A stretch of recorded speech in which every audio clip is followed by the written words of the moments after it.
sacrifice I brought to my bride.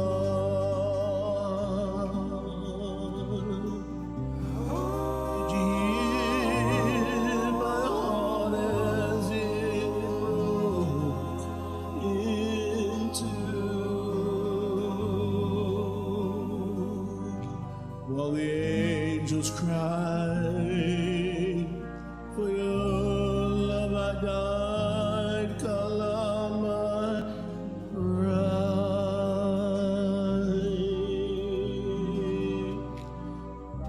And I came back for you on the clouds of glory.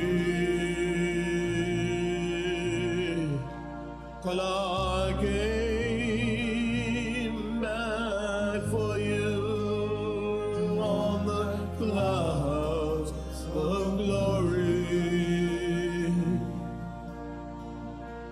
on the clouds of glory. You know, I plead for you.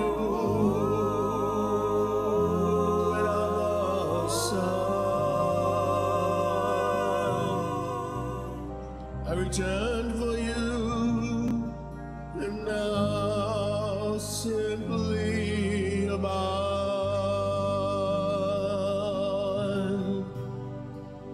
The hour came, I returned the same way I left. Till I came back to you on the clouds of glory. Till I came back to you on the clouds of glory. So rest in my truth, my lovely, precious bride. All that remains is to simply abide. Oh, to simply abide. Till I came back to you, not according to man.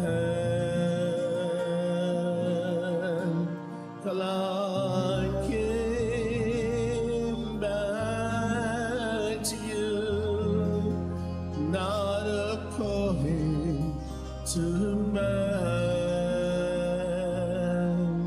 Till I came back to you,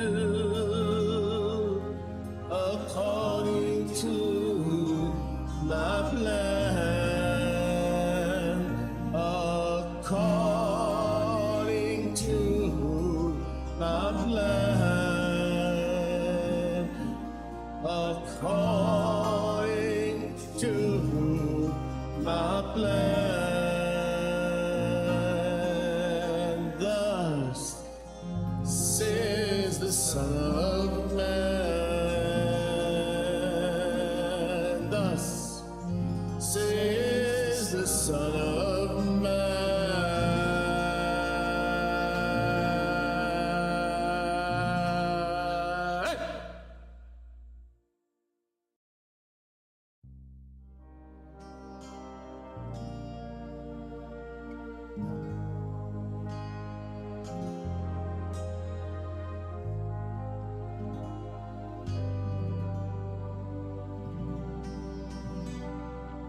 On the tree of sacrifice brought to my cross.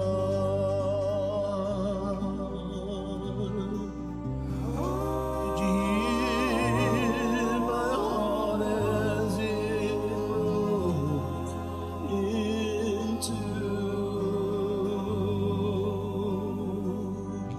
while the angels cried, for your love I died, Kalama pride.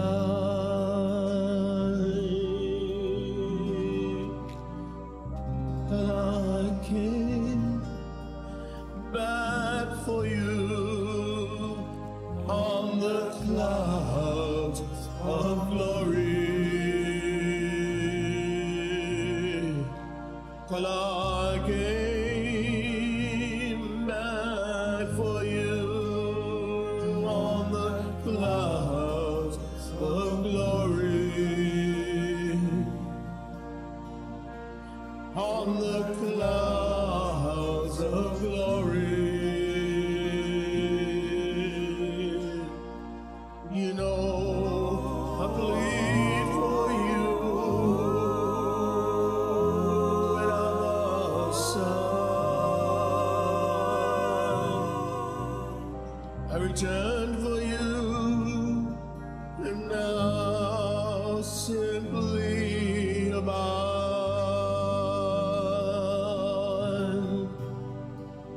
The hour came, I returned the same way I left. Till I came back to you on the clouds of glory. Till I came back to you on the clouds of glory. So rest in my truth, my lovely, precious bride. All that remains is to simply abide. Oh, to simply abide. Till I came back to you, not according to man. Till I came back to you, not according to man. Till I came back to you, according to my plan, according to my plan, according to my plan. Thus says the Son of Man. Thus says the Son of Man.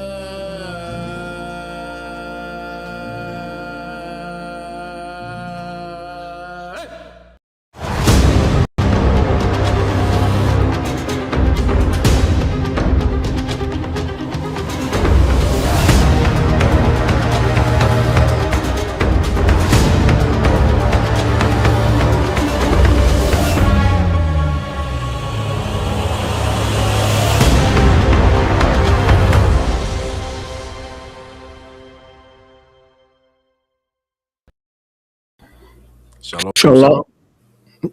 You beat me to the punch. I've been sitting here waiting like a little boy.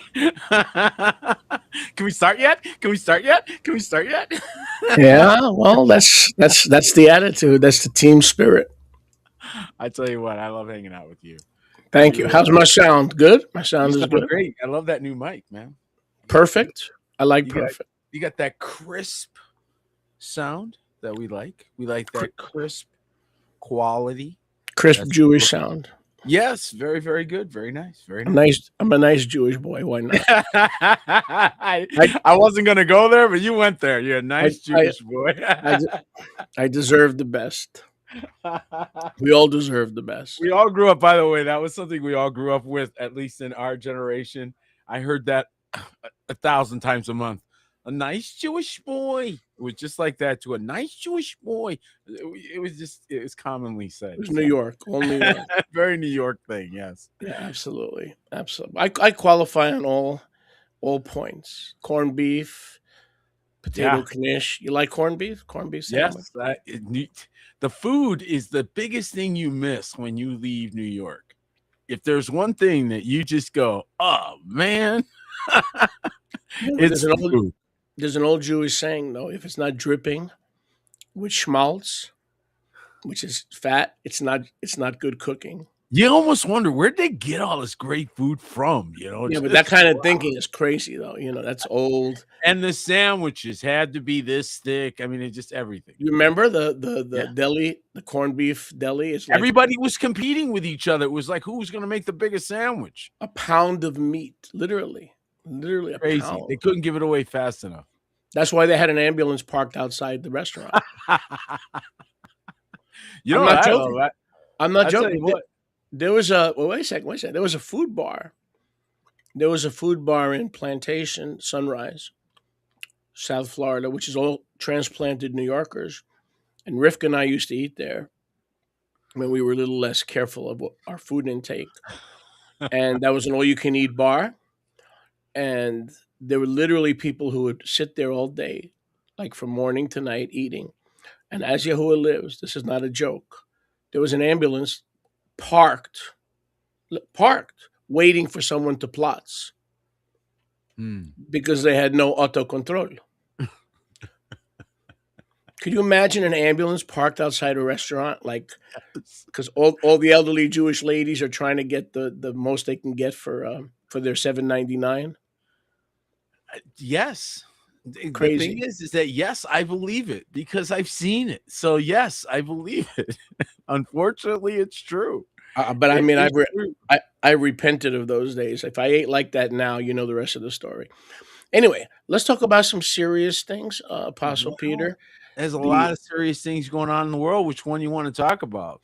Well, I don't know how the Ruach's going to lead on this one, but what's happening around us in the Middle East. I Hmm. have thoughts. Everybody has thoughts. Yes. Um, but one thing that I know, and I believe Scripture, that all prophecy has been fulfilled, and I think we need as believers to learn the difference between prophecy and what you guys talk about all the time, which is recurring patterns. Like there's Yes. always going to be a judgment onto Sodom and Gomorrah. Right. There's always going to be a despot. Thank you. There's always going to be a king. This does not. You cannot. And I've made this error for many years until I came out of futurist mentality. This is the end of the world. This is the final war. No, there is no final war. There is no end of the world because Yahuwah sees things differently. All that stuff took place at the end of the age.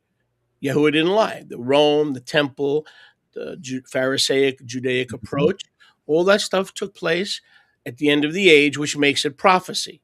Okay, Right. the end of the Adamic age, and now we're in the new heaven and earth. That doesn't mean the new heaven and earth is peace, tranquility, no war, lying down with the lamb. Yahuwah sees it from a totally different point Depends of on how view. you compare it. What are you If you comparing look, it? if I give you an example, the lion lying down with the lamb scripture in Isaiah 11, read the whole context of Isaiah 11, where the lion lies down with the lamb. The context is Judah and Ephraim and their civil war, and the lion lies down with the lamb where? In the body of Yahusha, And the body of Yahusha is the New Jerusalem. And then when we leave this body, we enter the literal New Jerusalem, the mother of us all. So if you do not allow a, a paradigm shift, then Yeah. the average believer will have a hard time understanding the difference between current events versus prophecy. Current events, the poor, like I think you said that a few broadcasts back. The poor you will always have with us, right? Yes. Adolf Hitler's, Mussolini's, Vladimir Lenin's, you will always have with us. By the way, and I'm going to show you how we can get caught up in stuff. One thing that I really despise is Holocaust deniers for obvious reasons. I despise that when you deny the Holocaust. But guess what? There are other denials. Did you know? You probably did because you're a student of history. In Bolshevik Russia, they killed 16 million Russian Orthodox Christians. At 16 least. million. At 16. least. Okay. So my point is none of this is prophecy. Why? Because Yahusha said, I'm going to bring the approach of the Tanakh with the wickedness and leaven to an end. Now, everything that can be shaken has been shaken. And what remains is you, me, and the Father, and the kingdom that he has come to establish. I think it took me 44 years not to freak out and to learn that current events is not prophecy fulfilled, but our natural inclination is to assume the worst. Your thoughts?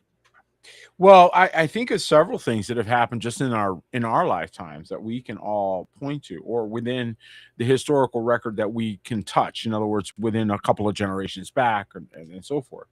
One of the things that we see is in each epoch or era, if you will, a smaller epoch, not meaning the big epochs, but the smaller eras that we see sort of the repeat pattern. And we do usually have despots, especially multiple of them. I think of when you mentioned Russian persecution and the numbers that died there, I was also thinking about Mao Zedong and the number that was killed under that regime was ridiculous. Mussolini was another one that did horrific damage. How about all the I couldn't remember the names of the African leaders, but there were several that I remember as I was growing up hearing about, and just some of the I think Idi Amin or other names that came up during news and what have you about deaths and murders and so forth and so on. So when you start looking back over the historical record, what you see is in fact a repeat pattern. And just as the poor you will have with you always, and you can always do unto them good as you see fit, why will you always have them? Why did he declare that? That's something for you to think about. Part of our growth, part of our process. Yeah, because that's not something people think of as something that's going to be for continuous. They think that there's going to be an end to this. There's going to be an end when you put an end to it. There's going to be an end when you put it. That's why he said they're there for you to do good to them always. You could always solve that whenever you want. You can always do things about things whenever you want to. So those are there for every generation to deal with. And I believe that the notion, if I may complete this last thought, I believe that the notion that some generation remotely gets to skip. I mean, I'm just thinking from the standpoint of, going through 40 to 70 AD myself, like physically being there, going through the whole process. And then the notion that some remote generation 2,000 years later is going to be sitting on cushions, barely moving their butts. I'm not being mean. I'm just being honest. I agree. Okay.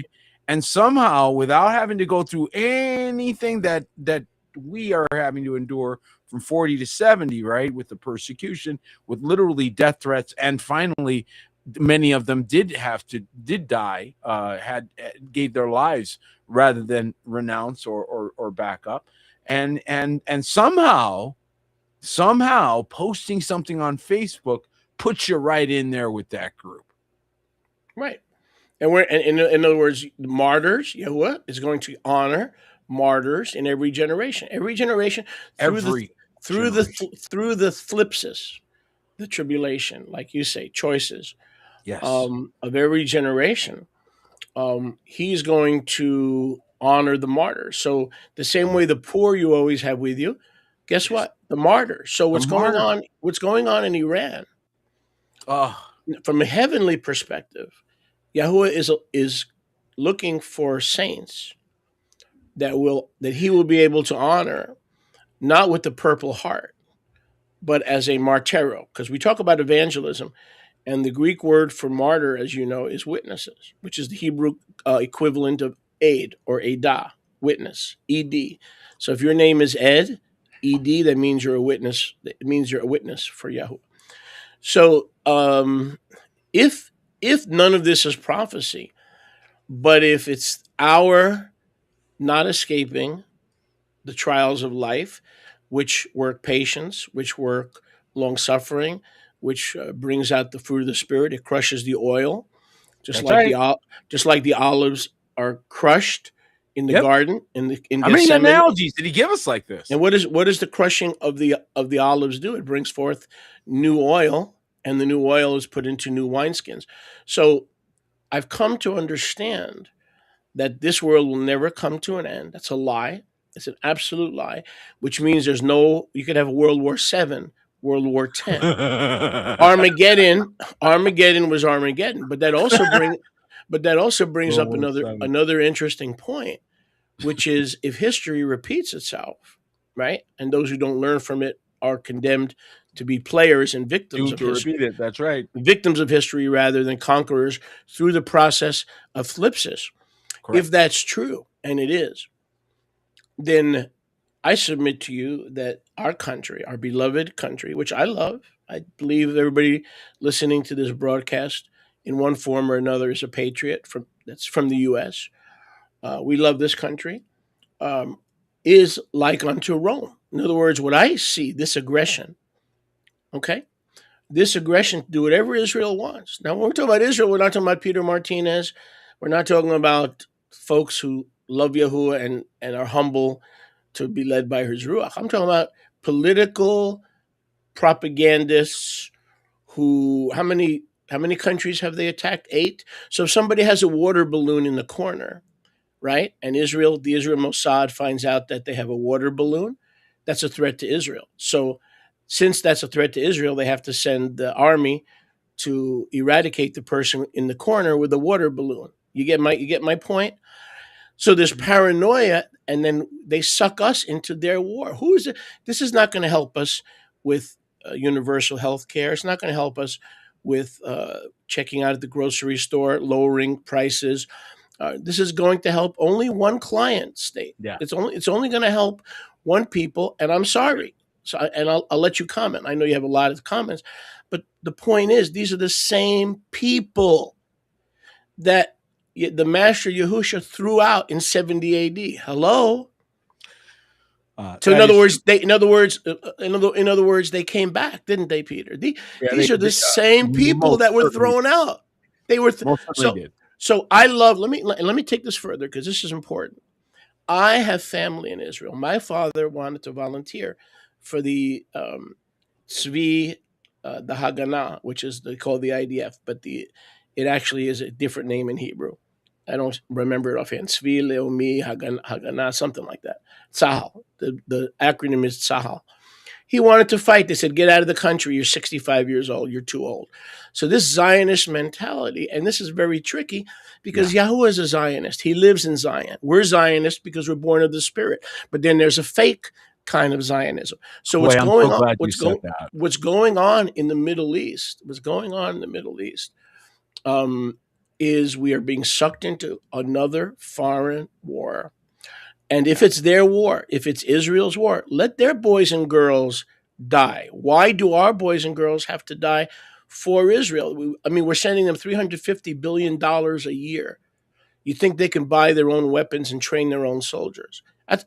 I'll stop there. But the point is, if this is the case, then one of these two countries, and I love the United States with all my heart, soul, it gave shelter to my immigrant parents who escaped the Nazis. I love this country. I wouldn't even be here without this country. I was born in this country. One of us is Rome.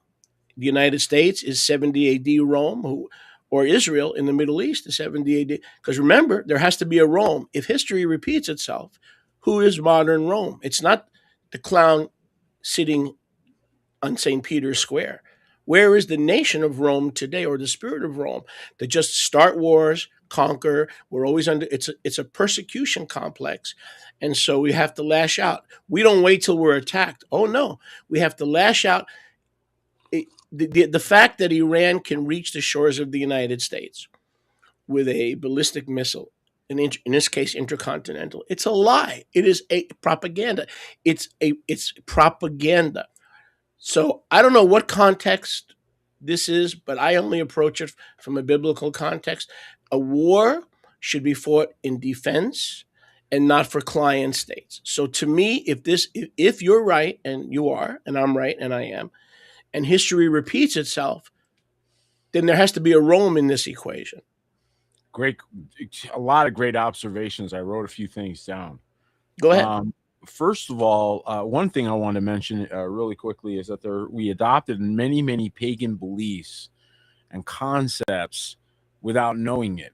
So as you dissect backward, you're going to see infiltrations that occurred in other centuries, and we carried forward certain things in our beliefs, like Elysium and other ideas that came from pagan doctrines and beliefs, and they got mixed in because they were trying to assimilate those people into the Roman Catholic Church.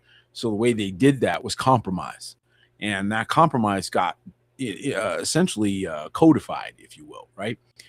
In many ways. So there's still people to this day that eat fish on Friday. So just understand that this is part of what we're also dealing with as well. I just wanted to throw that out there so that everybody, as you're sort of examining things, you're going, where did this come from? Don't be surprised if you end up finding out certain things have some very nefarious origins.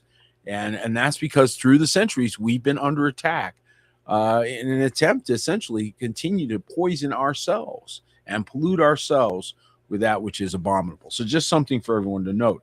What are your thoughts about fighting a war for Israel? Okay, well, I want to get to that real quick. I'm getting to that. Or how does this benefit us? How does this war benefit us? So comparatively, historically, because I'm a historian and I love history, I love teaching history. The Pax Romana, of course, was a specific known peace that they put on the world. Of course, they did it at the edge of the sword. So again, the Pax Romanos, which you're talking about, the Roman peace, which was really basically peace under threat. So that was basically it. We did have an example of 250 years of the Pax Takugama, which was out of Japan. And the East was quite peaceful until it was essentially invaded. And then now since subsequently had supposedly the Pax Americana, which the Pax Americana looks an awful lot like the Pax Romano, because it basically is nonstop war. The Pax Romano was war every so many decades. It wasn't even a decade without war. I think maybe 2 at the most. And the United States is following the exact same pattern. They can't seem to go without, in 250 years of history, the United States can't go 20 years without a war. They have to feed the military-industrial complex. Have not gone 20 years without a war of some sort. If you go back all the way through, back to 1776, and just march forward, you're going to find a war within 20 years every time. Well, that's scary, because that tells you that there's a very powerful force that's operating in government as a cyclical force that keeps bringing us to these places. So that's something that you can't now look and pretend away. Once there's a pattern established, you've got no choice but to look at the pattern, and the pattern continues. Now, are we talking about the elite? Are we talking about Albert Pike theory? What are we talking about here? We're talking about the rhythms of the way the world works. And regardless of whether or not you buy the latest thing, which is the whole Albert Pike thing, That's the latest thing. In the 1800s, they had some other stuff going on. In the 1700s, they had some other stuff going on. In the 1600s, they were all talking about sabotage Sevi and all this other nonsense. In the 15, I mean, pick a generation, pick a century, and I'll tell you crazies that were going on in that century that were literally world level events that people were affected by, and we historically know about, but experiencing it is different. And we're going to be the ones written about in 100 years, and they're going to go, wow, did they go loopy back then? You know, why? Oh, they believe this and they believe that, and 100 years went by, and all those people who thought any minute now are going to look like complete buffoons, as they do now. But how about okay? I mean, there's a lot to cover here. We'll probably miss a lot of it. But how about lying to people? If you vote for me, I will end all foreign wars, particularly the Middle East. In other words, we're not going to do another Iraq. We're not going to do another whatever, Libya. I mean, it's just, it never ends, and these recurring patterns. It doesn't. You know, before you comment, here's what I understand, because I refuse to see things any other way without first checking scripture or first checking the Ruach HaKadosh. So in the end, it comes down to man's hearts do not change. And before kingdoms change, men's hearts must change. Everybody's worried about where's the peace. If we're in the new heaven and new earth, and if Messiah has returned, where are the peace? First of all, Yahuwah didn't promise you peace. He said, there is no peace, saith my Yahuwah, to the wicked. There is no peace, okay? So you've got to become one of his children to begin to experience peace, because those are the only ones that are the peacemakers.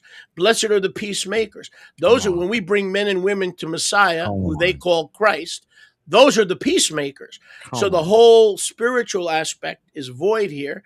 And so when we get past the Illuminati, when we get past what you don't have, the Club of Rome, when we get past the Rothschilds, we get past, like you said, we go further back. Mm-hmm. We come back to this. And that's what you've been talking about on Shabbat over the past few. This has not changed. Nope. Before there was a Rothschild, okay? If my coffee is not made properly, it's the fault of the Rothschilds. If my air condition goes out, it's the Rothschilds. Okay, we got to be. We're Yahuwah's representatives. We cannot represent our own foolishness or our own mind. It says, trust in Yahuwah with all your heart and lean not to your own understanding, Proverbs 3, but in all your ways acknowledge him. So I've got to approach what I'm hearing through, okay, Yahuwah, what do you say about this mess? And he'll say the same thing. The heart hasn't changed. It manifests in different ways. It manifests in different ways, but it hasn't changed. No. So you're dealing with the same conditions, watch this now, that you would have been dealing with 1,000 years ago, or 2,000 years ago, or 5,000 years ago. Wait a minute. You mean you're going through the same testing process? Why, yes. You mean you could lose your life the same way? Why, yes. And if you were only looking at certain parts of the world, you might see a heightened level of persecution, where other parts of the earth, there wasn't any. That was always going on at the same time.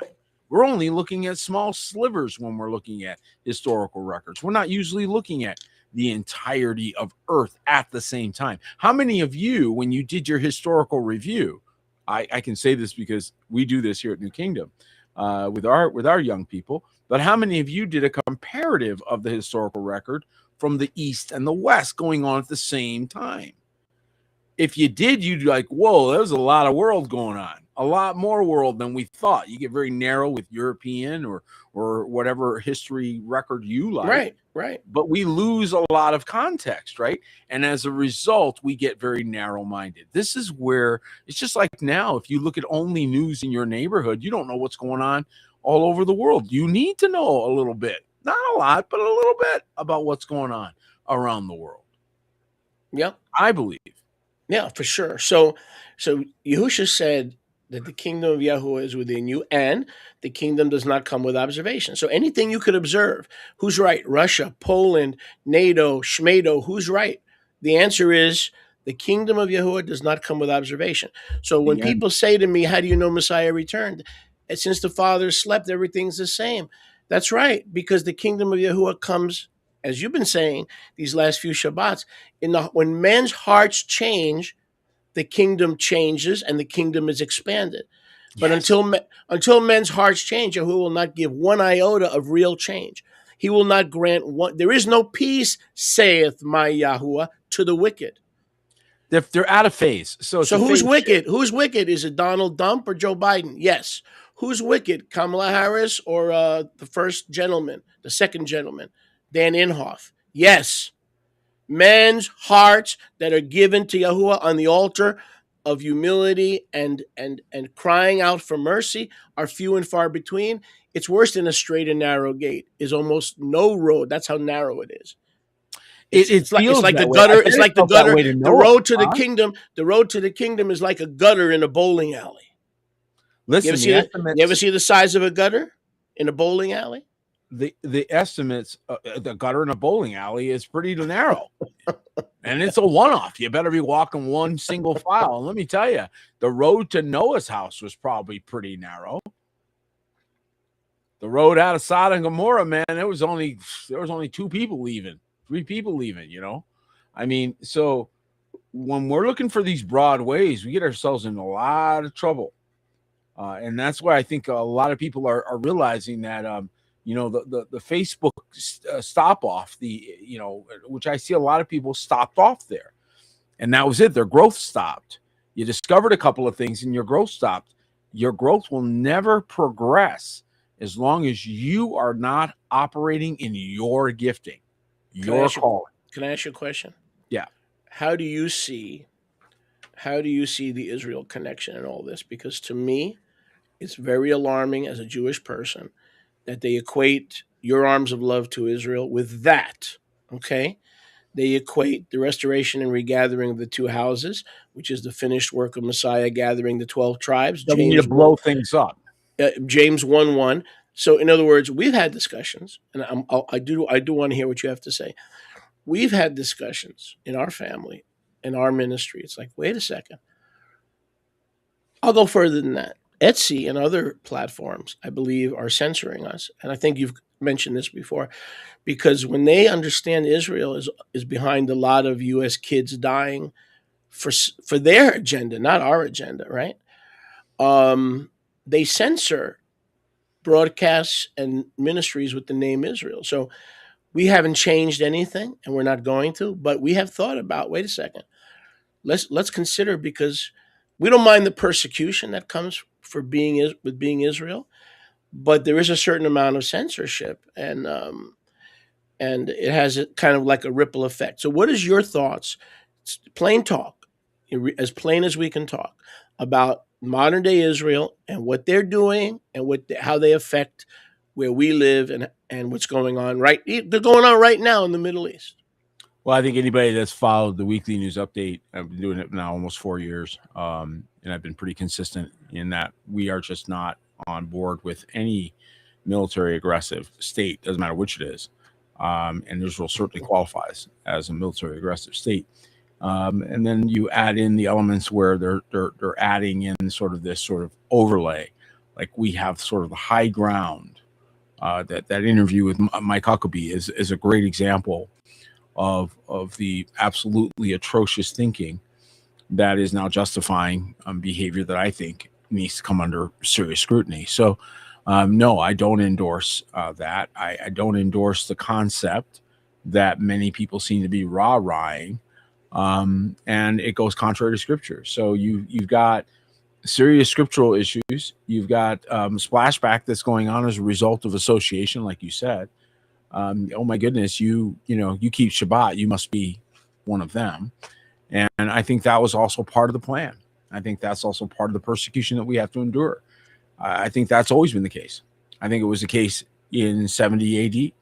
I think that there were horrific angers toward people in the Middle East at that time. And there were believers, good people, honestly, you set apart people of Yahuwah that were also intermingled in that and had to deal with the reality that that was being crushed. So here we go again, is what I see. It's the same setup that we saw back then, we're seeing now. And in a large part for the same reasons. It's as if we're just doing again a repeat. We talk about this all the time. It's almost as if that's the only authorized pathway they have. Just keep repeating the same cycle, and it takes a few generations for it to go through its entire machinations, and new players show up with new tools and new gimmicks, but it's all the same game.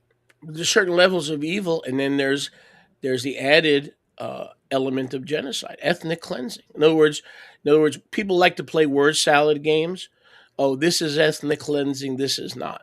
What we did to the Native American. No, that's not ethnic. But either way, let me show you. And before I get your answer, with the ethnic cleansing part of this equation, there was a gentleman named Rabbi Meir Kahane. You've heard of him. He was a founder of the Jewish Defense League, and he was also the founder of the Kach political party in Israel. And when I was a young teenager in college, I actually joined the Jewish Defense League, and I was one of his bodyguards when he spoke at Fairleigh Dickinson University in Teaneck, New Jersey, just to show you how far I've come. And I was a Zionist to the core. But make a long story short, Rabbi Kahane proposed in the 1980s, if we don't deport all the Palestinians now, we're not going to have a Jewish state. It's going to be a Palestinian state. They multiply faster than we do. They multiply quicker than we do. So his plan was not to kill or harm any Palestinians. His plan was to simply get them out while we can, because in 30 years, we're going to have 70 million of them and about 20, 30 million of us. Okay. So for that political speech, hear me out here. And I'm not taking sides. I'm trying to make a point. For that political speech, he was jailed, and the Kach party was declared illegal, just for the thought of transporting Palestinians out of the West Bank. Now we've gone from thinking to that same government that jailed Meir Kahane are now committing mass murder and blaming it on self-defense. Everything is self-defense. If there's somebody with a water balloon in the corner getting ready to throw a water balloon, we got to murder them and their entire family. Why? It's self-defense. They know how to play the victim. Oh, that state knows how to play the victim real good. I'm done. All right, so you take the 1860s to the 1890s, you'd have Jesse James, you got gunslingers, you got all kinds of things, post-Civil War era, which really was a redevelopment era. A lot of wild, crazy behavior was documented. And then the world settled down with a more industrial age that came in. We also saw the Roaring 20s when, oh my goodness, we were quote unquote tripping the light fantastic and having nothing but roaring parties, right? And bootlegging and all kinds of things. The concept or ideals of marriage and family were literally thrown out the window. It was a complete reversal of what was considered normal. And many people don't realize that this was a part of America and part of Americana. Make America Great Again. Well, that was part of it. And then 1929 we get our butts kicked out there, figuring out how money actually works, made the public enemy number one, and our gold stolen from us, and you guys get put on the public dole. So all kinds of things happen inside that. And then we hit the 50s. In the 50s, everybody's doing Leave It to Beaver and let's all Ozzie and Harriet, and let's all pretend that that the world's just this plastic perfect place where we all live in a suburb. And this picture is being emanated, if you will, this Norman Rockwell painting that is being emanated from the 50s and the early 60s, right? So we went through that era, and then right back to riots in the streets and back to the picture of civil rights, and off we went to the Vietnam War. And so when you look at this little time period, just 1860 to 1960, if you just take a look at that 100-year period, what you'd see is a roller coaster ride. And one of the things that I think that we all ignore is the fact that there's this thing called creeps. Now, remember in the scripture, he told us that you had authority over everything that creepeth upon the earth. Well, that includes stories. That includes, historical records. They creep too. There's things called mission creep. And ideas will creep. So what is he trying to do? He's trying to get us to stay on target. Here's a couple things you might want to think about. One, there was a time period where magic, and I mean real magic, like Enochian magic, these guys would do weird stuff, Janus and Jambres kind of guys, okay? That was real. That was Earth. That was our realm. Like, that was where we lived. It was crazy, okay? And it wasn't just there. It was everywhere. On top of that, you had giants eating people openly. It wasn't even hidden. There's a reason why David killed, Goliath and his 4 brothers, and they attacked it. There's a reason for this. They were voracious eaters of humans. Okay, they were cannibals, open cannibals. They didn't even hide it. And so it was horrific what the world was living under, the kind of boot that was over man. Okay. And you don't have in front of you now, you have behind you that fervent heat that was described in Peter. That's behind you now. If you go look around the earth, you'll see the evidence of it. There's a Sahara Desert now. That ought to tell you something. Okay, so the fact is that we are living in a time comparatively that would be the lion and lamb laying down together compared to what we went through. This is nothing. What we are dealing with is the aftermath, the afterglow of what really rough walk through 6,000 years, let me tell you. And so this right now seems to me like a whole lot of play acting, a whole lot of stage acting, and theatrics. But could you address the Israel connection? And so the Israel connection is part of that theatrics. This whole Greater Israel project, this whole concept that you kept. I mean, there's all kinds of objections to that. Are you kidding me? You're talking about affecting entire areas. Now, it'd be one thing if you won them over because you behaved so amazingly and they all fell in love with you and they all joined and that grew to that. That'd be one way to do it. But if you're talking about just sending tanks out, okay, and that's your plan, you're not Joshua, and this is not the invasion of the Canaanites. And I think trying to transpose that thinking process into modern events is a very dangerous thinking process that causes a lot of death. Well, how about this?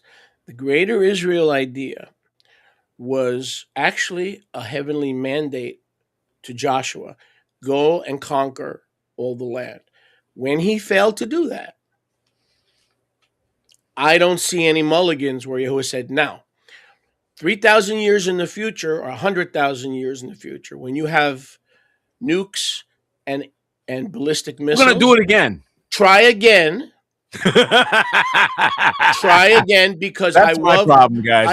I am Yahuwah, and I love the gays, the lesbians, the trannies. I love the crooked politicians in Israel so much that I'm going to give you a do-over. And now I want you to swallow men, women, and children in Syria, Lebanon, everywhere you find them, because Joshua messed up, but I love you so much. And we are, that's our special ally. Wait a second. Now I'm going to go to something else.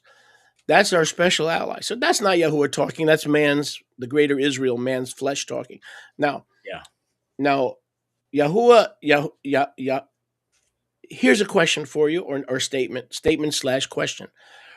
Name me, and I listen. I have family in Israel, so all y'all shut up. I have family in Israel.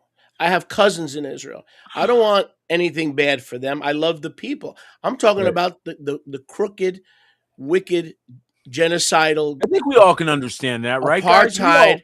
We all know apartheid government. And people. We understand. Wait a second. Let me ask you a question. Can you, as an American, forget this is our country as far as I'm concerned? Well, heaven's our real country, but that's right for now. So what other country, and I'm serious, this is a serious question, what other country have we gone to war with and for more than 3, 4, 5 times in our 250-year history? With or for? With or for? Great Britain. How many Um, times? well, at least 5 times. And who else? Well, besides Great Britain, probably nobody else. Israel. Israel's it. But then you could argue, are we talking about an extension of the same thing? But when we went to war with Great Britain, at least a few of those times, there was some national interest. Yes. What is the national interest in doing what we're doing now? In other words, I don't know. what is I the can't answer that interest? one. I said that plainly on our broadcast. So then, consequently, who runs who's the dog and who's the tail? Who runs the? appears that somebody sent the U.S. to do their dirty work. It just looks that way. Now, whether it's true or not, we don't know. These things tend to shake out. But early reading, yeah, it looks to me like, and I think a lot of people are reading it that way on this end of the pond. You can't even get past. What do you have over there? You can't even get past the Jeffrey Epstein files without the Mossad connection. Who was Ghislaine Maxwell? She was the daughter of the founder of Mossad. Now, Trump released the Kennedy documents, at least some of them. And lo and behold, Israel was involved at Dealey Plaza. What the? Hello? Nothing new there. That's not news. Israel in 1963, they're struggling for their newborn survival, and they have a connection to Dealey Plaza. I mean, listen, this is coming from a Jewish person who loves Israel. I love the land of Israel. I love the people of Israel. But I'm an honest broker, dude. Yeah, no, but that was a generation ago too. You know, we got to be careful with bringing forward from 1963. Right? That's the same attitude that's happening with reparations, where people are like, hey, back here in 1862, your people did this. Yeah, but those are those people. And these are descendants. Yes, that's true. They are descendants, but you're kind of, we have to be careful with this lumping, right? So this is in defense of our friends in Israel. That's true, they by have the to way. Make a decision today. That's true, by the way, but that doesn't square with Matthew 23, because Yahuwah did reparations. He says this is true, and I'm not talking about the way that he does it. I'm talking about the way we do it. His hand is different than our hand, right?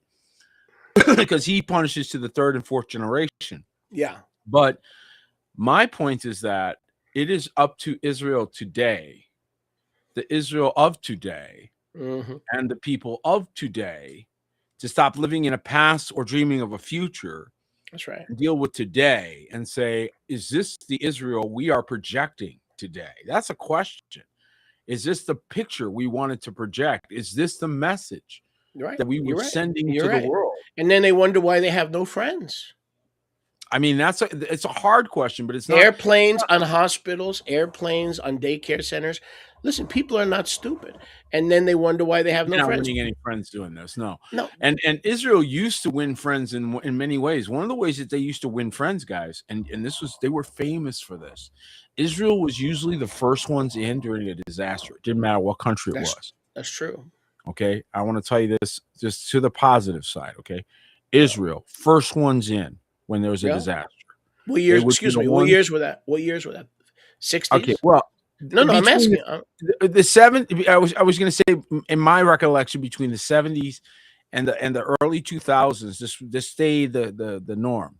Okay, and then it shifted, but which we can talk about why. But the fact is that for a long time, if this was standard policy, if there was an emergency in the earth, the Israelis were very fast to respond.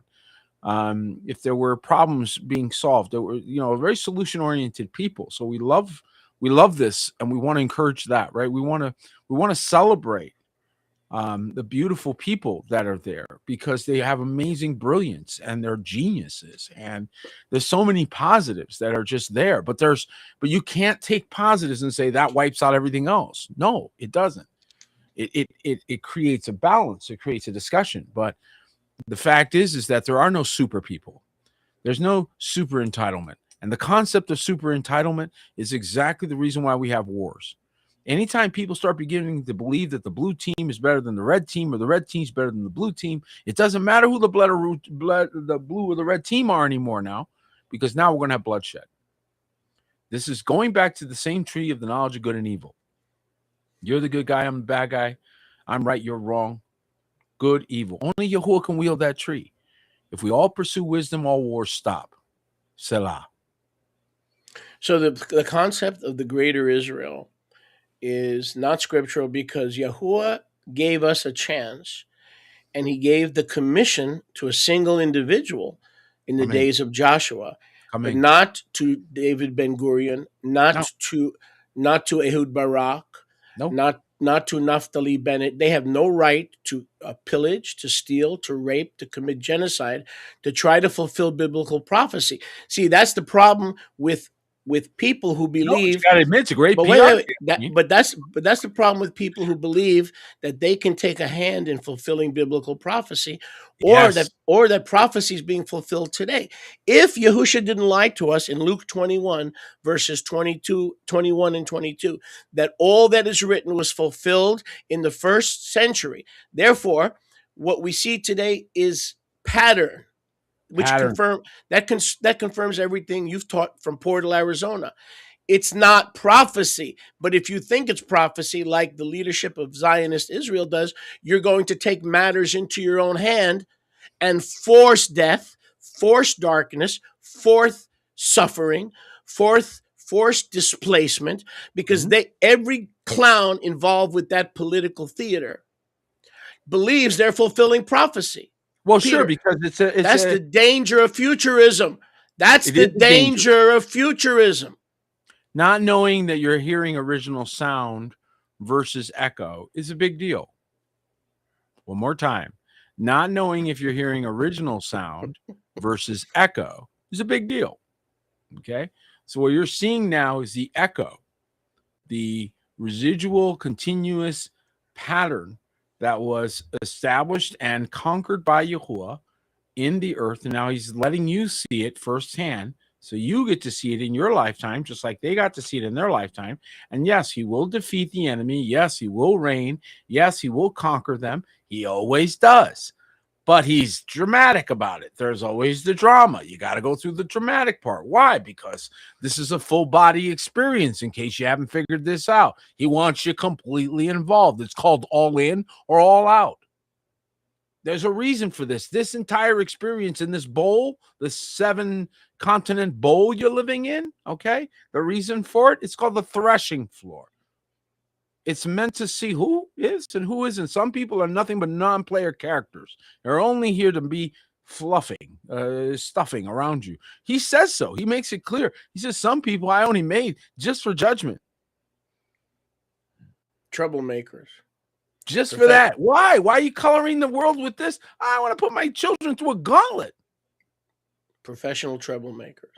We have to go through a gauntlet of tribulation through much what? Tribulation do you enter the kingdom, which, by the way, cometh not with observation. So again, this echo is meant to tell you the flesh is not the answer. Talking about the longer you keep looking at flesh, you're going to keep getting deceived. Go ahead. Talking about the echo.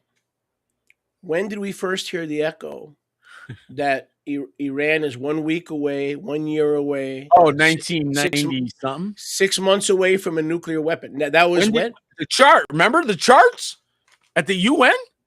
Those go back to the 1990s, guys. That was Iraq. But how many years has Benjamin not belonged to Yahoo?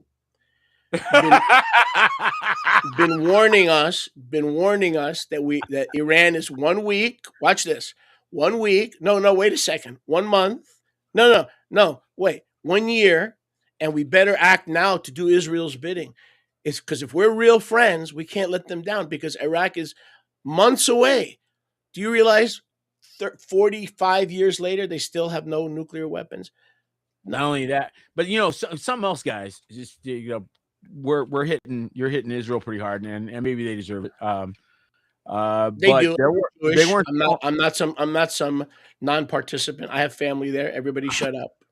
I have family there too. I have friends there too, and I feel the same way. But I also know that Israel wasn't alone. There are other players in that region that also, very quietly, okay, they're not jumping in the front of this, but they very much were involved in this, and so there are other countries that have their own agendas, and they're also involved Right, but quietly. how many wars have we fought for Saudi Arabia? I don't know. Depends on how you look at How many which war are you talking about? Gulf War? how many wars has the government of Lebanon convinced us to fight for them? Your point is well made. In other words, There's our an connection undue influence. That's the our connection to Israel most 93% of certainly, our yeah. Congress, 93% of our Congress follow the money, takes money from AIPAC, and they go for free visits to Jerusalem, and they're treated like royalty in the King David Hotel. They're given presidential suites. Follow the money, guys. So what does that Follow say the for money. us as the household of faith? What is our responsibility Kadosh, separate. in that kind of scenario? Again, it's never changed. It's always been this way. This has been the same Roman what do you call it? Emissaries and entourages and what do you call those people that go between anyway? They've been sending people for that kind of nonsense forever. And it's always been Yahuwah has always had his people set apart, never involved in any of that. So the whole trying to change trying to change the government by joining the government, that didn't work. A lot of people tried that. That failed. Okay. And they're finding out that the correct way to walk, as you just said, is kadosh, set apart. You'll find the words you pray coming out of the mouth of a politician. Watch this now. You'll find things that you stood in the kadosh place praying for, and then suddenly some politician over there or some governor or some president is doing the thing you prayed for. Now, which one's in charge? Who's wagging who, right? So this is a world of the Ruach, and those who stay in the things of the Spirit rule. Those who go into the flesh drool like dogs. You want to rule? You need to stay in the Ruach. And let them drool over the nonsense. And guess what? Next thing you know, they'll be saying it. They'll say the very things that you were saying in quiet in the public. Right, and that's very profound. And something else though, oh man, I hate when that happens. The situation with Israel. I'm gonna let you go because I'm gonna be here for 2 years trying to remember what I say, what I just said. So this is a good time for you to take advantage of the opportunity. Well, I want to encourage those of you. We'll take a quick moment here. No, I got it. I'm sorry, I got it. Okay. I knew it. So the root of this problem here, and I like you said, we could only deal with kadosh, being set apart, not being sucked up into their theater. That's why it's called theater, political theater, army theater, naval theater. Okay. Theater of operations. But I can only minister to the body of Yahusha because they're the only ones that, getting back to what you're saying, that have the ruach, right, to discern right from wrong. Okay. Right. So, but here's my challenge to the body of Yahusha, because that's the only people that I have a voice to. Okay. This is what happens when you do not learn the difference between trusting the word and prophecy fulfilled by the end of the first century when the temple was destroyed, the end of the old heaven and earth, versus patterns. What we're seeing now, as Peter says like 10 million times, in patterns to get you to understand patterns. Because all these players believe that they are creating prophecy. Gog and Magog. Gog and Magog. It's happening now. Antichrist. When? Right now.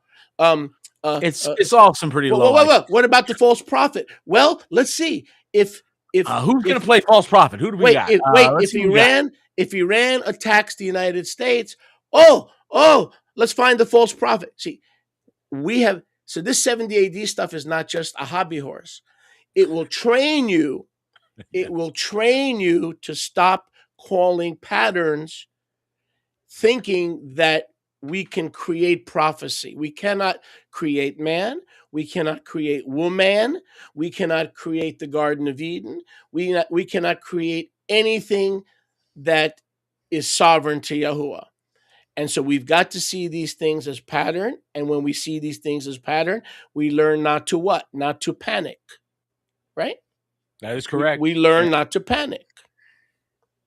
You know, the wicked are what is twisted.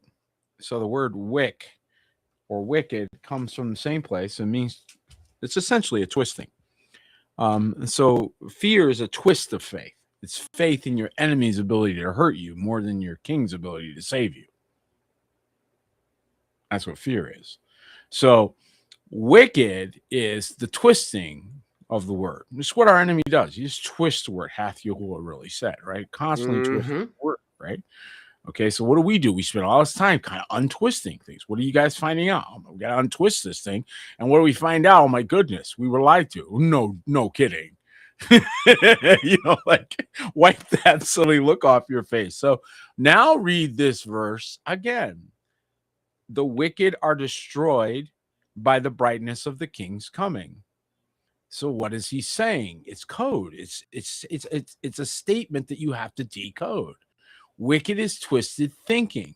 And when the brightness, intelligence concerning the king's coming hits your little puny brain, you're going to unscramble a few things.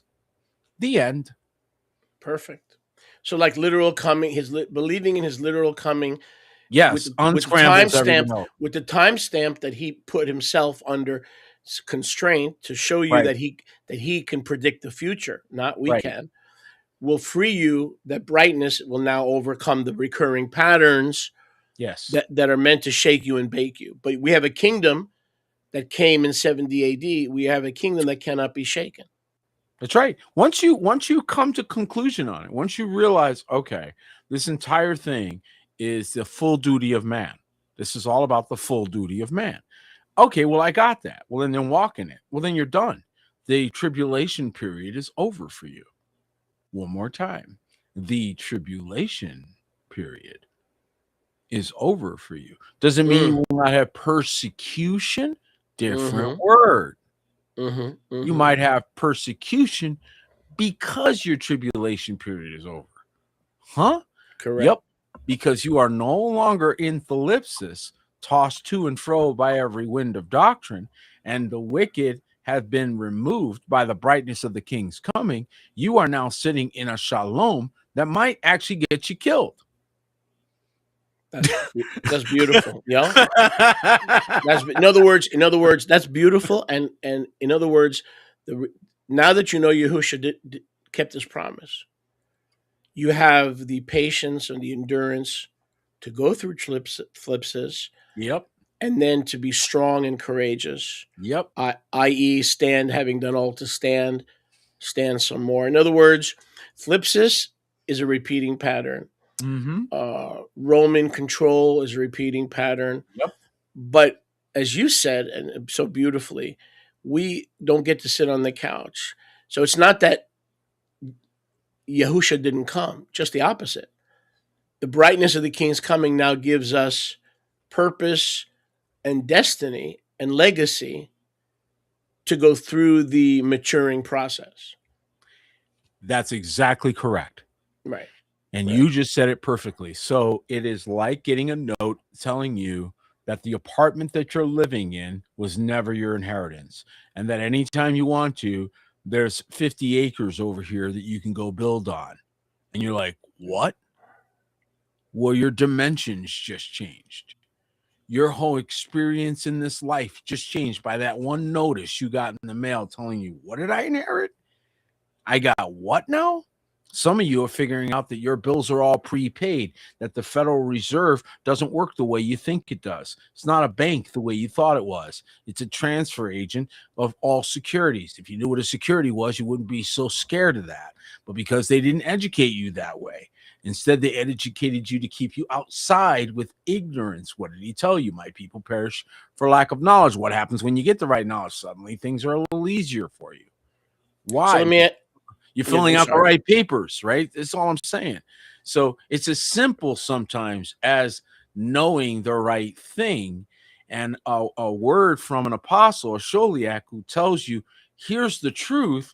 And it flips your thalipsis. It changes your thinking process, and you walk right through thalipsis. Hello, say thank you, Father, for the sholiach. Praise Yah, praise Yahuwah. So let me ask you a question. So, Yeah. because of these recurring patterns, Yeah. what is in your view, knowing the patterns, the end of this?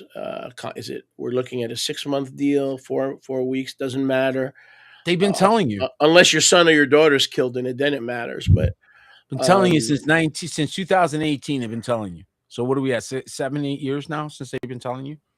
Where we go one, we go all. They've been saying this in the QAnons and all this stuff. Where we go one, we go all. Okay, now I got you all right here with me. Okay, that comes from a movie called White Squall, where they went to the edge of oblivion, and then they all united and came together and overcome.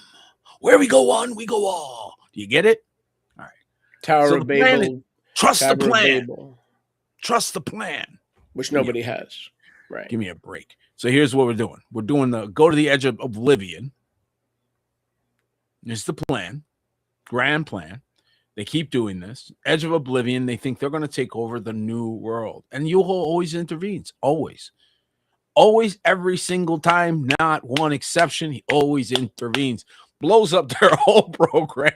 You're looking at the Earth is the graveyard of every New World Order that thought they were going to run the thing, and he went and said, nah, not today. Earth is literally the graveyard of every one of their previous attempts at the same stupidity. So we're watching the exact same graveyard making stupid that we've seen in every previous generation. But in That's layman's terms, how does this end? What's going on now? Noah's Ark. Always does. Always No, I'm ends with talking Noah's about Ark. this particular war that's going on. Okay, figuratively, I meant Noah's Ark. It always ends up with a remnant in a small place, a narrow number, always surviving, enduring, what have you. This is going to be a war. We're going to have nasty loss of life. We're going to do the same thing they did. They're repeating the same thing. They're going to kill probably a third of mankind with this nonsense. They're not done. They don't have the bloodthirst is not out of them. But you don't see a prolonged war, right? That's going on now. They're trying to avoid it. I think one thing that I saw in the actions of the Trump administration in the surgical strikes, this is 2 times that I've watched this now. So they're definitely sending a message. So now they've removed Maduro. They did not blow up Venezuela. They removed Maduro. That's interesting. With the expectation that the Venezuelan people would do the rest of the work. So they're kind of waiting for that now. They've now done the same thing with the Ayatollah, right? So that's 2 leaders that they have either eliminated or arrested. And then once again, expecting the people. So much the message. Oh, Iran, rise up and take back your country, right? So again, at least the thought process seems to be that we're liberators and all we got to do is remove this bad guy and you guys will take care of the rest. And we're, I guess, going to watch and see if that ends up being the case. I think you just made 2 big enemy groups. I think you just made a big enemy group in Southern America, and I think you made a big enemy group in the Middle East. So isn't that how the Bolsheviks came to power? I think this is exactly. We're going to remove the czar. It's good. The people will rise up and remove the czar. And next thing you know, watch what happens. So when that occurred, 16 to as many as 50 million, depending upon who you believe and whose numbers you count, be somewhere between 15 and 50 million people died because of the high ground that was established. People thought they had the high ground, right? So they can kill with impunity. This is a horrible program, and we're about to walk into it. Here we go again. So the only real for the believer, because that's who we're called to minister to, the only real solution is keep your eyes on Yahushua, which sounds very cliche, but the really people that seem to endure these countries unite. That's the only real solution. That a remnant from all geographical locations become achad. Yep, and stay achad. If you look back at this at a different epoch, in other words, we're untouchable. Yep. In other words, as long as you and I keep Pesach together, as long as you and I keep Shavuot together, as long as you have one faith, one master, one baptism, one Father of all, above all, and in us all, Ephesians 4:4, this stuff can't touch us. And if we're required to bleed out for being different, that's fine. We have immediate honor and graduation. So it's a win-win It is, but by you can not see being why so caught up. few do it. By not being part of the remnant means learning how not to be caught up. That's right. Like when the news broke on Saturday, just as I was about to go to bed at 2:30 in the friggin' morning, just as I was about to go to bed and get some sleep, which I'm already struggling for sleep, we all are, this thing breaks out. So right there, I determined, right there, I said, this thing, I'm not going to, I'll put it on to see more or less what's happening. And then I'm going to shut it off.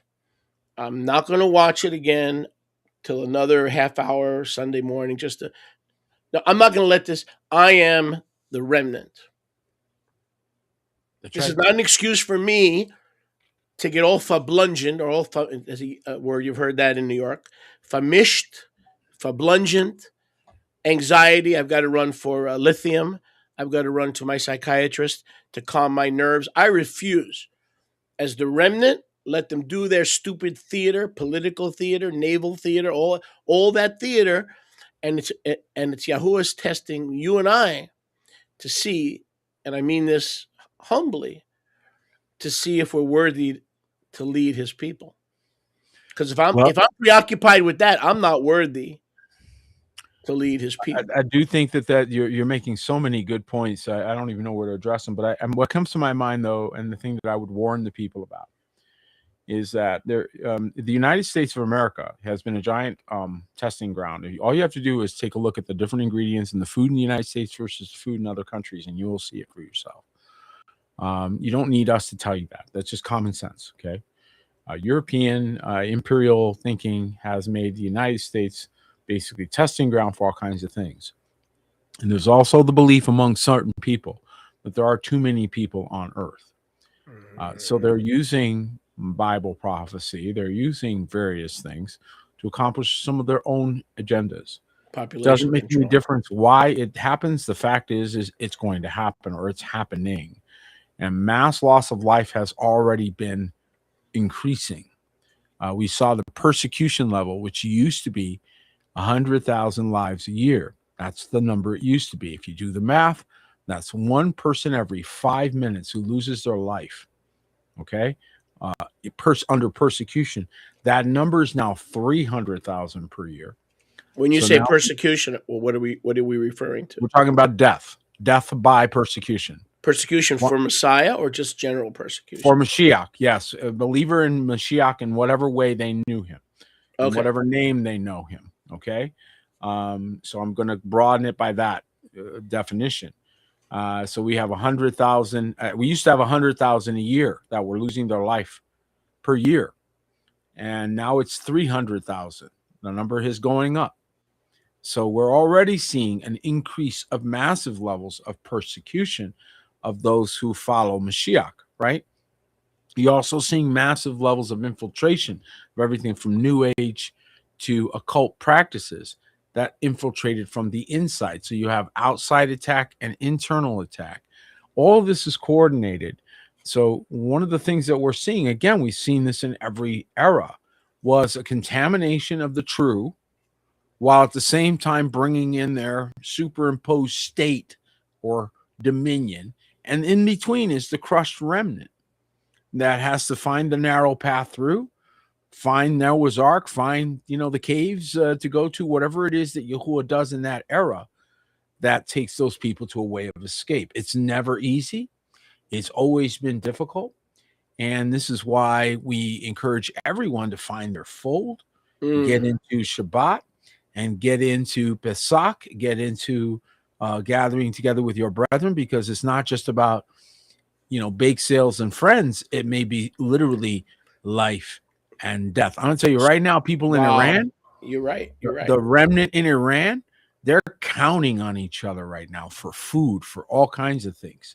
They're living differently now, right now, this minute, because their country is in a different state. So that could happen anywhere. When we see stuff like this, like we see now in the Middle East, it is reinforcing, is Yahuwah reinforcing that there are certain cities of refuge where His Kadosh name and His altar is. Not just assembly.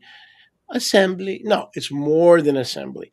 These are the ordained cities of refuge to keep our heart and mind stayed upon him.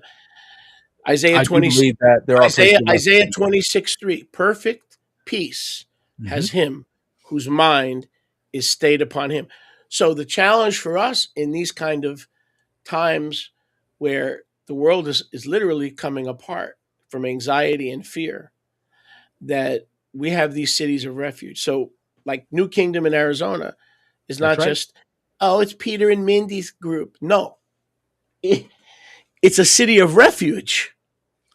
And we see it. Maybe not right now. Maybe there's nobody cares, right? Because you're all comfy and good.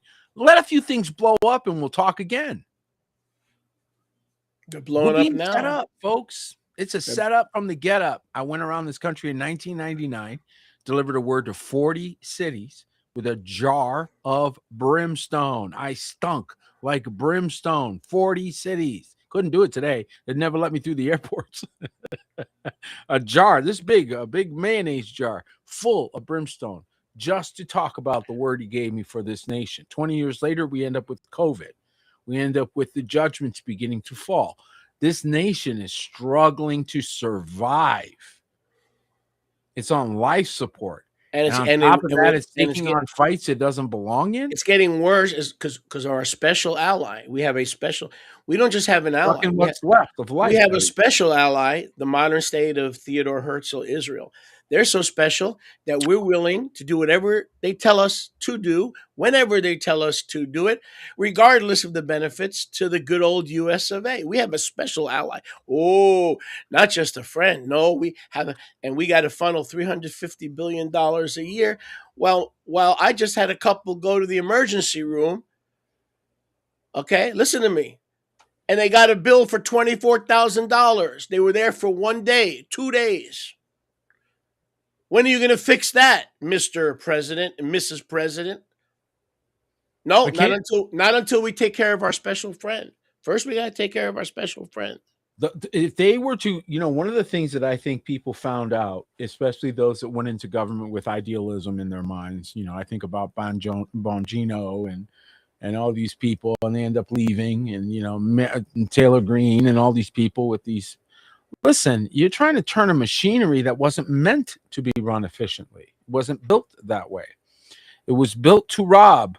It was built to steal. It was built to destroy. You would have to rebuild completely, and not on founded buildings. Just saying. You'd have to start all over again, and maybe that's the best thing that America finally comes to, is that we can't fix this broken idea. We need to bring together a new one. Maybe that's where we're really headed, but the road there will be a difficult one. So the lives that are at stake from the east of the Mississippi, 80% of America's population lives east of the Mississippi River. 80%. That makes an awful big target. And so I do believe that we're going to see loss of life. I think this is a very dangerous time period for everybody. This is, again, a premium. Once again, a premium is being put on your fold. What a shock. Okay, A premium is being put on being united with the household of faith. Before we move on to something else, Benjamin Netanyahu, not from Yahoo, visited the United States from January until the end of February 7 times that we know. Now, this is what we know. Let's assume between 7 and 8. Come on, Peter. We are moving on his behest. Now, that's all fine and dandy, but assuming Iran could reach the shores of the United States, right? That means Israel pulled us into an attack on the homeland. No, this is a real reality. You just do I visit you? Do I visit you 8 times a month? If I do, we're planning something. If I'm visiting you 8 times a month, I'm planning. You and I are planning something. Mm-hmm. Mm-hmm. Mm-hmm. That's right. So this is a big reality that we're now facing. I think a lot of red hat wearing people put their red hats down. I think a lot of people decided, they realized that what the follow the plan meant. Where we go one, we go all.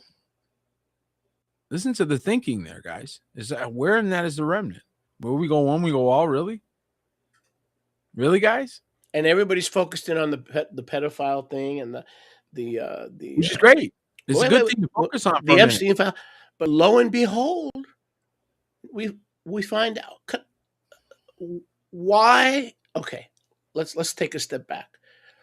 Why is Israel all over the Epstein files? Why was a former prime minister of Israel his main client? What I'm trying to say is, and I'm not anti-Jewish, I'm anti-modern criminal activity of Israel. Everywhere you turn, you find the Kennedy assassination, Jeffrey Epstein. Everywhere I'm not talking about the Rothschilds and the bankers. No, I'm talking about the modern state of Israel. It's crazy. So this pedophile ring, by the way, there's the immunity. This pedophile ring. You know where they find the immunity? But there's no Knesset investigation. You know the answer to that. They run if they start being persecuted by the non-justice department under Pam bondage. Okay, guess where they're going to run, brother? Why? How come they're not running to Bahrain? How come they're not running? How come they're not running to Dubai?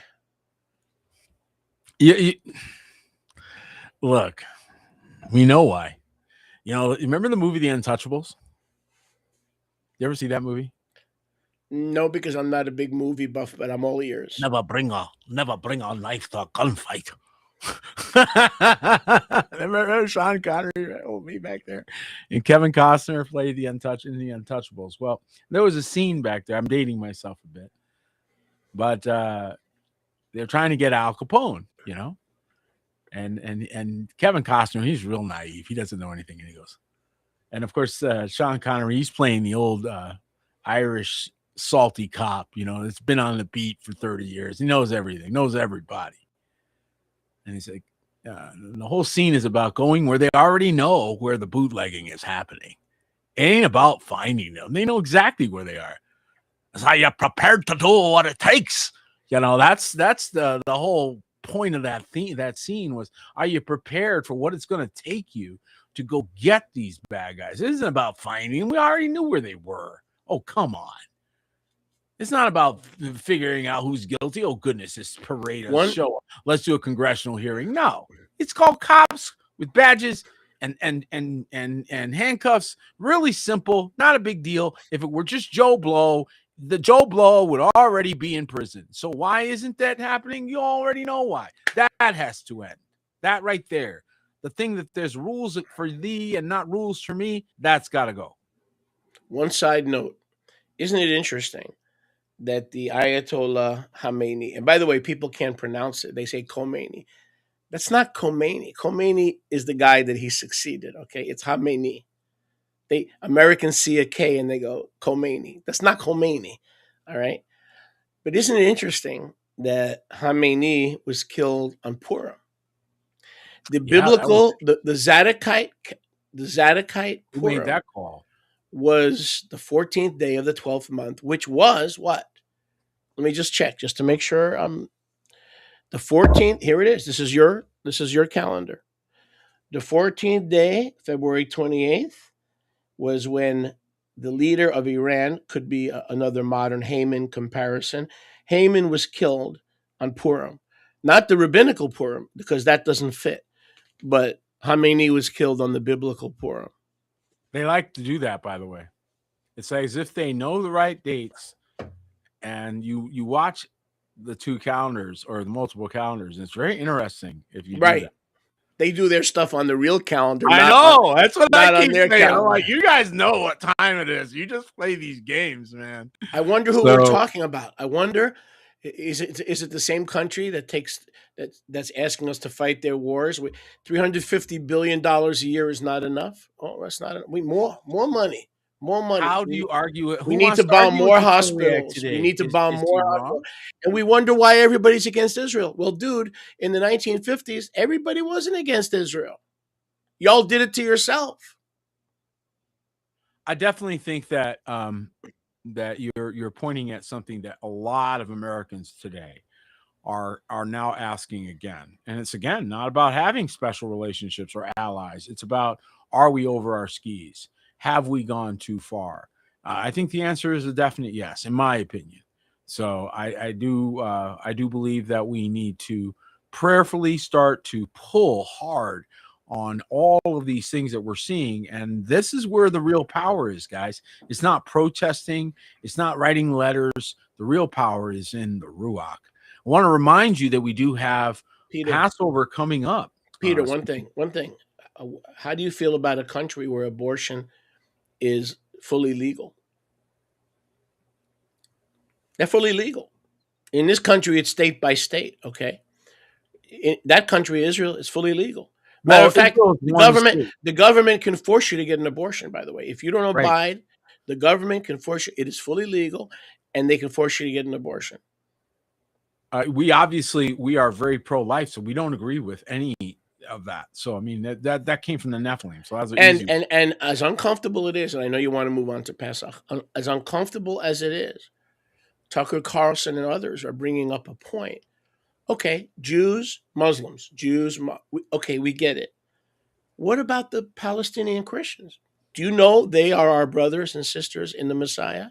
That's right. How Do you come know they don't count? How come they don't count? Do you know how they're mistreated? Ooh. They get it from all sides. They get it from the Muslims and they get it from the Jews. What about the Palestinian Christians? And no matter what you think of Tucker Carlson, the man brought it out. And by the way, in that you mentioned the Mike Huckabee interview, they caught him in his own craftiness. You know what he actually said? He said the Jews basically are saved by Moses and the Gentiles are saved by Christ. We know that as John Hagee type dual covenant theology, meaning Yahweh didn't love the world. He loved the Gentile part of the world because all the Jews get saved by believing in Moses' Torah. See, you notice Huckabee let that slip. So we found out now that he's not an evangelical as we think of Messiah as the only way. So much infiltration into the doctrines, so many things that through the centuries they did not see. There's a reason why there was a 95 Theses nailed to the Wittenberg Church. There's a reason why there's been pushback through centuries, because they constantly keep pushing things that when you really dig, they're wrong. And there should have been 9,500 Theses to nail to the Wittenberg Church. Okay, Really, really. Right. I think that we're all a little bit Martin Luther a little bit. Eyes are open. Say, wait a minute. Well, here's my 95 points. What's your 95 points? Put them all together. We got 9,500 points. Eyes are opening. Thankfully, eyes are, and it's hard for me because not only was I trained in my father didn't believe in Yahuwah, he didn't believe in Scripture. He was a traditional Jew, but the tradition, he would kill you. He would take your eyes out for Jewish tradition. He loved everything. So it's hard for me to come against what I was trained. But this is part of the work of the Spirit. You think I like talking about Israel? The state, the modern state. I have relatives there. I was brought up to love that country. But as a believer, I've got to, yes, the PLO and the Popular Front for the Liberation of Palestine and yes, they're murderers, but so are my people. And only with the eyes of the Spirit do you have the compulsion to be an equitable broker and not rely on bloodline theology to form your position. Well, you raise a really good point. I think Koreans are looking at their people. I think Chinese are looking at their people. I think the Japanese are looking at their people. Mexicans right now are looking at their people. I think Americans right now are going, hey, some of our people need our act together. I think all of us need to do a review. There's a bunch of Australians right now going, our people are the ones that locked us in and did some of this to us. So our enemies a lot of times are our people, our own people, people within our own areas. Mashiach was clear: the enemies of a man will be the members of his own household. But one thing, we're talking about the cities of refuge, and I think you do the same thing. I'm guessing. I don't know this for a fact. When our people get together in the city of refuge, like Shabbat, we don't talk about politics. We don't talk about, the Palestinians, Israel. No, that's Kadosh. The day is Kadosh.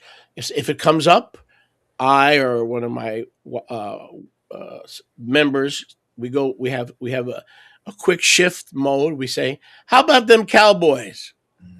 Like, the Dallas Cowboys. Whenever it gets into politics, because it's the Shabbat, it's Kadosh, and this is a city of refuge. So for Monday morning is one thing, but this conversation would not take place in the gates on Shabbat or on the Moadim, because somebody will say, "Change of subject." How about the Cowboys? It's a joke. It's kind of like a little joke. So when the conversation is getting where it shouldn't, we go, "Hey, how about them Cowboys?" I agree with that. We use Shabbat as a real catch up time. When I'm recording this way, and now next week I'll be in the main room, but when I get over there and hang out and just spend time, the topics can range. We're usually catching up on things we're working on throughout the week, and catching up on life. And even though we live together, we don't often see each other because we're busy. So that's a big part of Shabbat, is reconnecting and remembering why we're working together, what the together is about. So our conversations tend to be about our mission, what happened that week, what we're working toward or what's coming up. So that tends to be most of our topical. So it's interesting you brought that up, because politics really generally don't, they might do a flyby, but generally not too heavy duty. You wanted to mention something about Pesach? Yes, that you're going to see more alliance activity there on Pesach. We're going to be coordinating, and we'll be sharing more about that as the month goes by, because we've got about a month till Passover right now. So hang in there with us, and we look forward to gathering together with those that do keep the commandments and keep the Pesach celebration that we are commanded to keep each year. And so we want to coordinate with this. Not only are we coordinating with Yati, but we invite other ministries and home groups and home fellowships to connect in. I think it's a beautiful way of us staying united, even though you're celebrating in various places, and you might be just in your homes. A great way for us to stay connected. It sends a very powerful message. It does. And I can't tell you how much I truly, this is the grandpa in me, right? This is the papa in me. I just love your pictures. I love your gatherings. I love seeing, I just love being a fly on the wall, kind of, just kind of like, oh, just walk around and going, oh, and look at that one. Oh, look at that. And there's something about that really. We're the same. We're the same way. When we see you guys, touching, and so I don't care if you don't want to hear a word from me. That's fine. I don't even care. I just want you guys to get together. So what I suggested to Apostle Peter is that either for Pesach, either for Pesach or the day after, we do a little bit of a joint service together. Because last few times we did it, it was awesome, and yeah, and I want to do the next. The Pesach is the Passover is what it is, but the first day of unleavened bread, if I remember right, that was a highlight for me. So I'm looking forward to that. I'd like to do that again. Yep. You want to take a couple of quick questions, or well, we don't seem to have many here, so I don't see any questions on here unless I'm missing something. So unless people have any questions, I think we might have we scared everybody. Thought processes there along the way. We scared everybody. A conversation, guys, that is a bit sensitive. I think that it's difficult on the one hand to talk about some of these topics because of the way that they've been conflated, and it's been intentionally conflated to make it difficult to talk about. But the fact is that we do support our people, our brethren, those that are in the areas that are under attack, and it may be us next week. Right. So let's pray for another. Make no apologies. Some things have to be talked about, and if we will judge angels, and we are judging angels, then we need to judge, sadly, the motives and the actions, not the motives, but the actions of politicians, and that's the way it is, and I don't apologize. I am disappointed. I don't apologize for this broadcast. I don't apologize for the topic. No, we don't apologize. I'm sent from heaven. I can't speak for anybody else, when I speak, I believe that I have the authority of the King of Kings. That's just who I am. And if that rubs you the wrong way, just find a podcast where they distribute Q-tips so you can tickle and clean your ears at the same time. Well, here and the summary is this: he who began a good work will be faithful to complete it. Amen. So let us be found faithful in our walk. Let us be found faithful to pray and walk together without strife and Amen. division. And let us continue to honor Yahuwah in all that we do. And we will then only be those who with our eyes see the recompense of the wicked. Amen. Baruch Hashem Yehovah. Shalom, people. Shalom, friends.